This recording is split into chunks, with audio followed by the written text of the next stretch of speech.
I just want to say,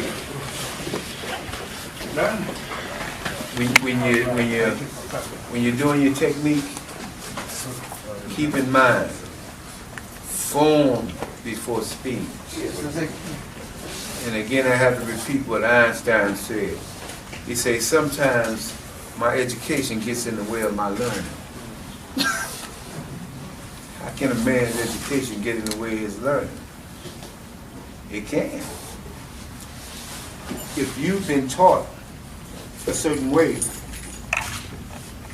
and you're used to that, that's what you're used to.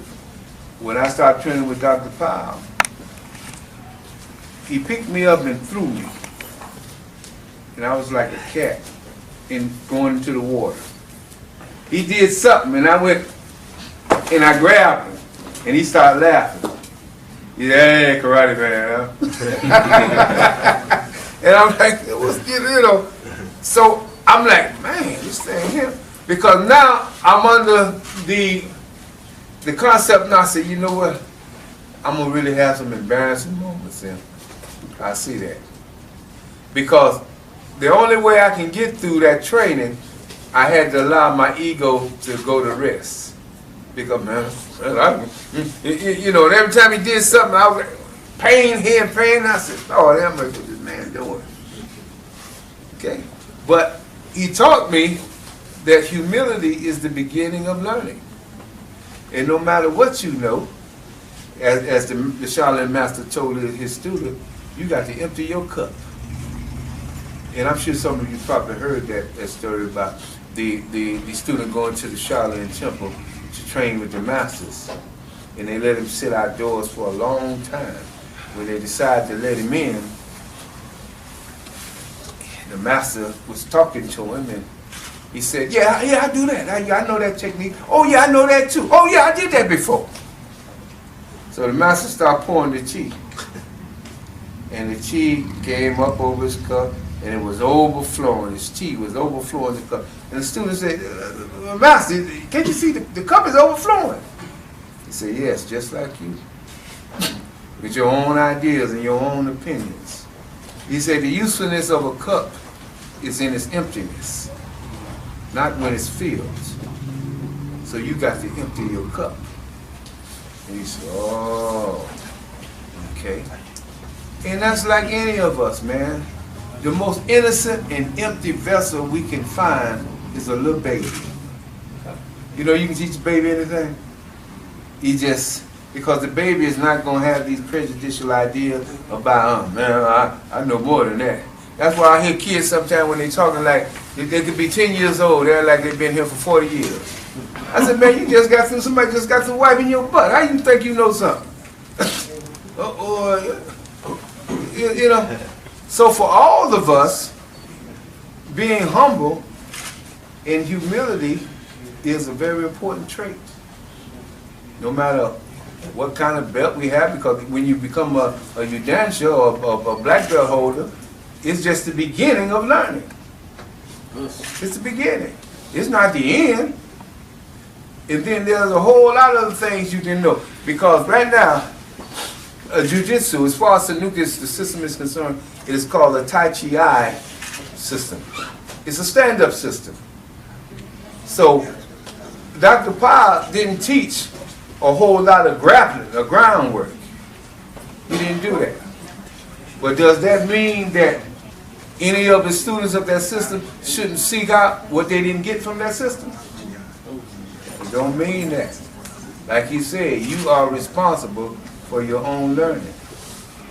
Everybody in here should have, again, their own library, where they can sit down and read and think. And if you're an instructor, you go back to your students and you inspire the minds of your students by bringing them some information they had not previously had. That's the way that really works. Education. Okay. Now, when we're dealing with Jiu-Jitsu, we're always talking about what we can do to hurt somebody. Well, how can we use Jiu-Jitsu to save somebody? What if we saw a man stabbing another man? Somebody get a knife over there.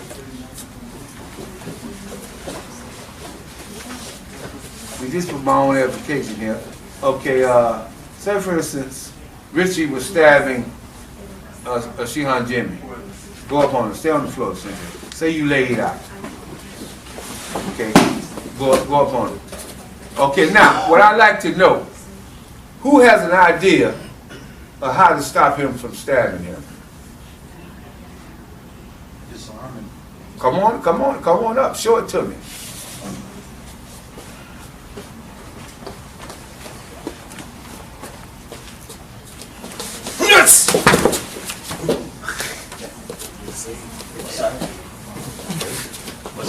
Do it again. Might want to go up a little bit. Hit the board. Broke his hip, bro. Okay, get up close. Okay. Okay. Yes! Okay. Is that it? Huh? You do more? No, what I'm really looking for, do it again. Yes, sir! Yes, sir! Is that it? Yes. Ain't getting back up after that. Nope, get the knife. You sure? Yes, sir. What if he does get back up? Okay. Now I'm saying that to say this. I've seen a lot of videos on TV and where they take the knife, or they don't take the knife, or they just take the man down, the man's still laying down like this. He still got the knife in his hand. So what I'm saying is that we need to disarm that man. Go back down in your position. Okay? Go back down. One thing I don't want to do is come from his lateral side. Because if he look over there and see me, he might be needing help to get him off me. But if he doesn't see me, and I get an advantage by coming from his blind side, when I get up on him, I'm here. Okay? Now, whatever I do to put him out or whatever, then I make sure I get that knife. But I got his elbow against my chest, raising his chin up. He's in a rearward kazushi, a back motion, and he's safe. Okay? Once again, he's safe. He might have been stabbed, but we hopefully we get there in time. So he's over him again. So we come here. We move. I disarm him by putting that forearm, putting his elbow across my chest and raising this up. Okay? Turn the other way. This is what we do. This is how we help somebody. We move, okay? Even if I didn't do this, pull him off balance, I do this. I make sure that that knife falls. And if I think he's going to try to look for it, if I think I need to continue, Setsu Waza, take him away from that knife. But I need to do something to help the person. Okay. So let's work on that technique. Get some knives over there.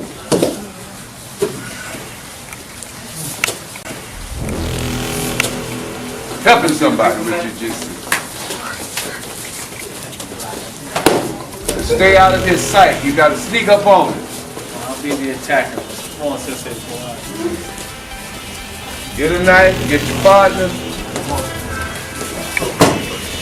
It's going to be take 3 people to a group. Now, one man down, one staff, and one taking the knife. You on the ground.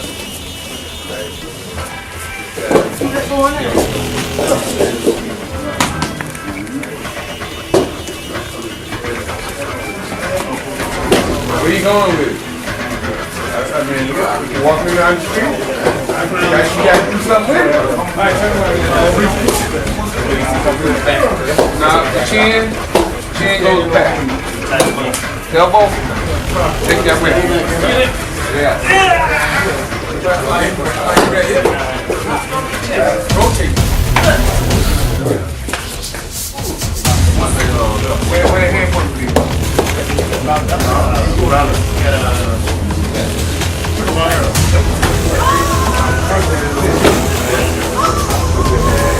One more time, you think.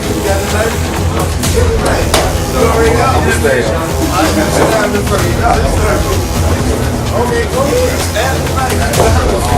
Hey, say you do.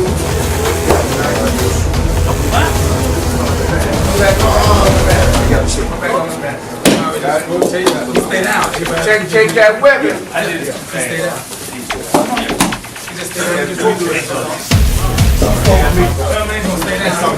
Let's go to the other one.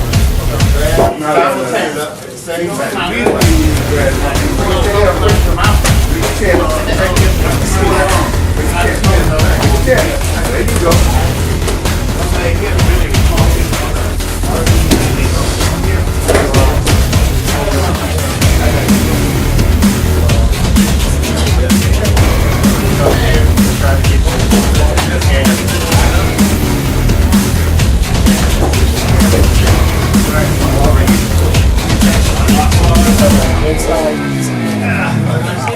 Both sides, both sides.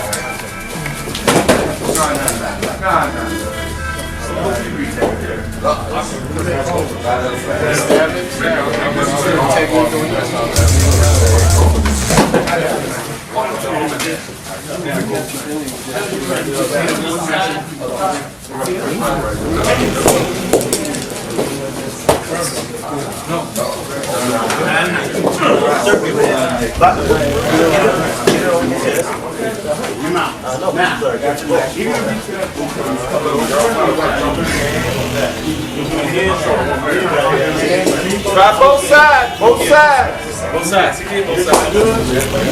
I did both sides. You did both sides. Time! Time is of the essence. Yes, sir. Now, right along here, you have the clavicle. Okay.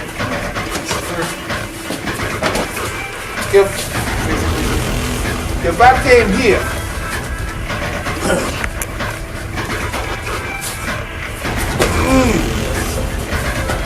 pressure is applied to the collarbone. So, relax, stay ready. If I came up behind him and I wanted to stop him from doing something, that's where I am. And he's trying to get away from that thing. Now the psychology behind this is, as human beings, we move toward pleasure. He's definitely trying to move away. So we're here. That's where we're going. Right in those collarbones. So stop this over there. I got that. Work on that. This is it.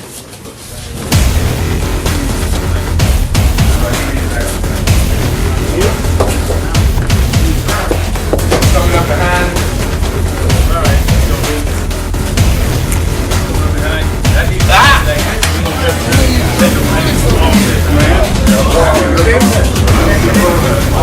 Like I'm trying to really get in quick.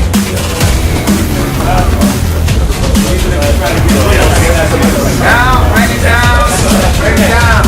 Over there, hey, So in other words,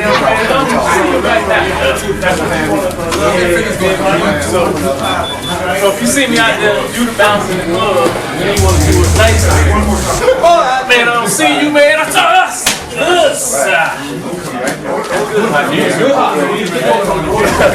sit down. You sit down and sink it in. See, you got hot topics. Yeah. If it had high calories, but there's some places up, if you can go here and you feel that, then you got to come to somewhere else. One hand comes around here and grab your collar. Put that chokehold on. yes, sir. Okay, you are? Okay. If it doesn't work, everybody hold on. And he made a good point. Some people, their threshold for pain, they can handle it. If you go here and you find out that the man isn't moving, remove that hand around here and grab your own gi, top of your own shirt. Put that pressure right up against that carotid artery. That's where you go, but he may not feel it. And you gotta go somewhere else where you feel it. Bang, bang, bang. Man, I don't see it right now. No, man. Grab your collar. Grab your collar. There we go. Yeah. The cat might be hemmed up, you know, on that oil.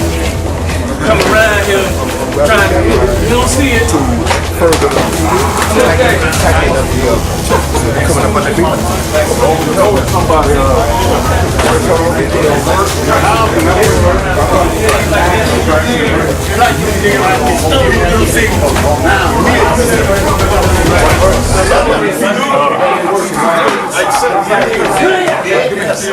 Right to it. Right. It's coming second here.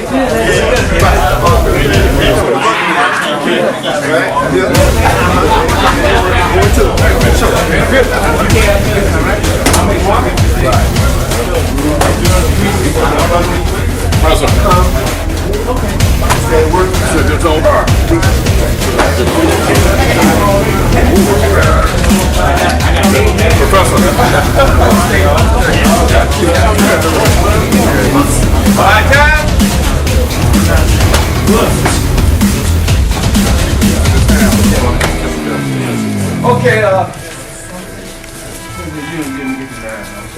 everybody have a seat, please?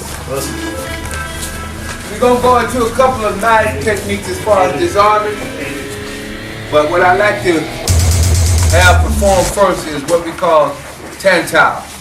Tantile is a knife. It's a blade used by the samurai. And a lot of times the samurai might have a hidden blade. And when they got into it, by the time you find out he had it, it was over with. But being able to use the blades, execute the technique is very important. So right now I'd like to have two Shihans to come up.